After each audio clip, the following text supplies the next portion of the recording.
श्री सद्गुरु देवाय नमः।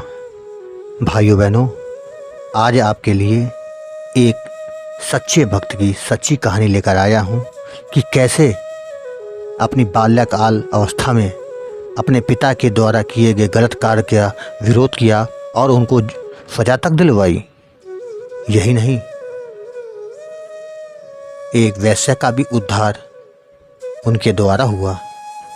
इस कथा को पूरा जानने के लिए इस वीडियो को आखिर तक अवश्य देखिएगा। लेकिन उससे पहले जिन लोगों ने गोकुल भवन अयोध्या यूट्यूब चैनल को अभी तक सब्सक्राइब नहीं किया है, उनसे निवेदन है कि चैनल को सब्सक्राइब कर दें और बेल आइकन अवश्य दबा दें, जिससे नए वीडियो के नोटिफिकेशन समय समय पर आपको मिलते रहें। श्री कृष्णदास जी का जन्म संवत 1553 में गुजरात के अहमदाबाद जनपद में चलोतर नामक गांव में हुआ था। वे कुंभी कायस्थ थे। 5 वर्ष की अवस्था से ही वे भगवान के लीला, कीर्तन, भजन तथा उत्सवों में सम्मिलित होने लगे।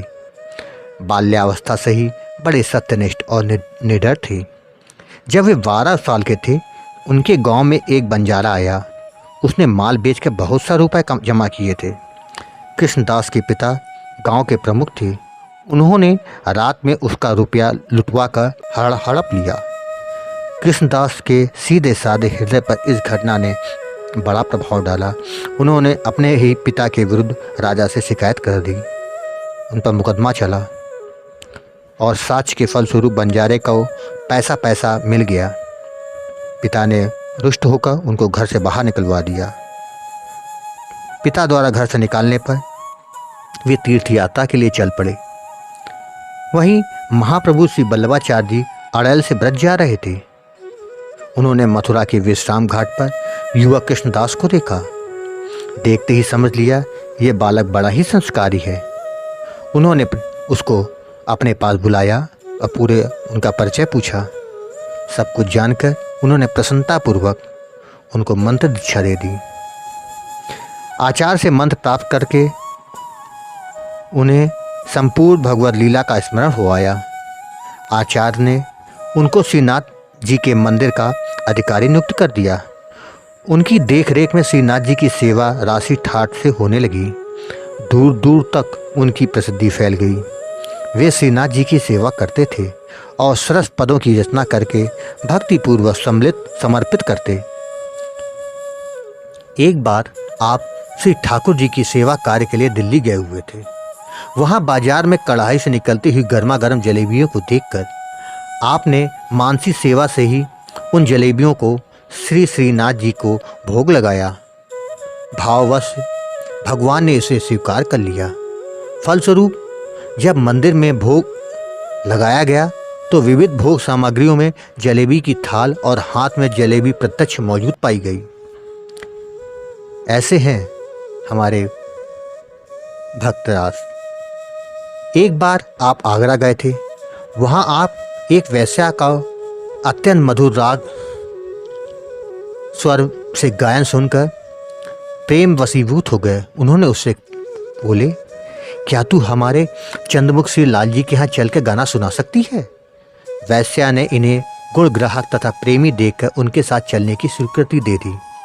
फिर तो ये भी लोक लाज को सर्वदा दूर कर उसके साथ चल दिए।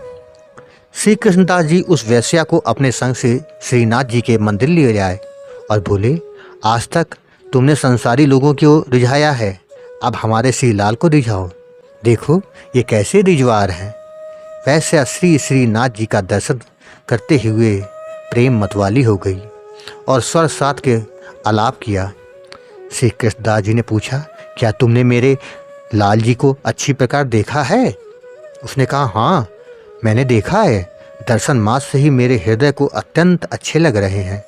वैश्या ने अपने नृत्य, गान, ताल, भाव भरी मुस्कान और नेत्रों के चितवन से श्री नाथव जी को एकदम रिझा लिया।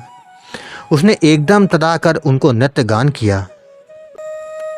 प्रेम के वशीभूत वो इतनी विह्वल हो उठी कि नाचते नाचते ही उसने श्रीनाथ जी के सामने अपना शरीर छोड़ दिया। श्री ठाकुर जी ने उसके जीवात्मा को अंगीकार कर लिया। वैश्या ने अपने हृदय में प्रेम भाव रखा था।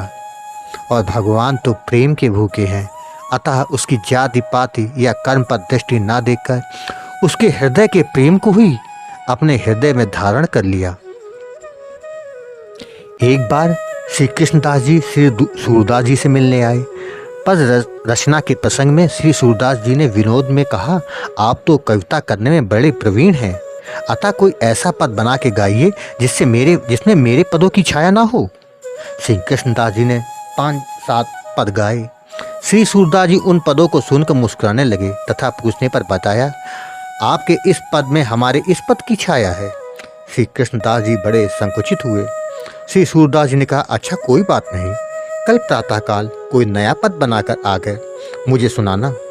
दिवास स्थान पर आकर श्री कृष्णदास जी को भारी सोच हुआ, क्योंकि कोई भी भाव श्री सूरदास जी से अछूता नहीं मिल रहा था।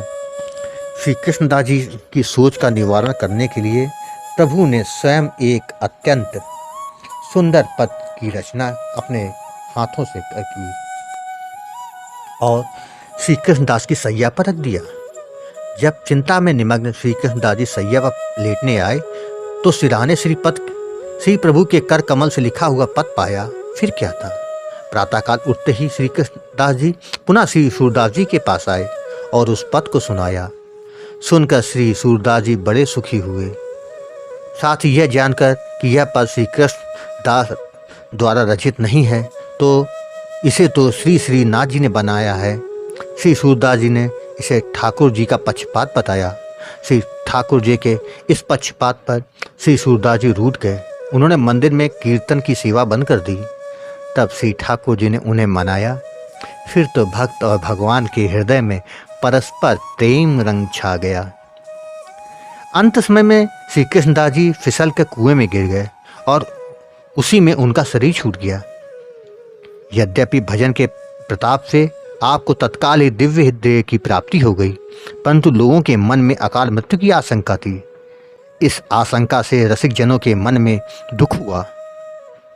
श्री नाथ जी ने भक्तों के हृदय के दुख को जानकर उसे दूर करने के लिए तथा लोगों की आशंका का निवारण करने के लिए श्री कृष्णदास जी का परम सुखदायी ग्वाल स्वरूप लोगों को प्रत्यक्ष दिखला दिया। तब लोगों को विश्वास हुआ कि उनकी गति बहुत ऊंची हुई है, भगवान ने उनको अंगीकार कर लिया। भाई बहनों, आपको ये कथा कैसी लगी कमेंट बॉक्स में जरूर बताइएगा।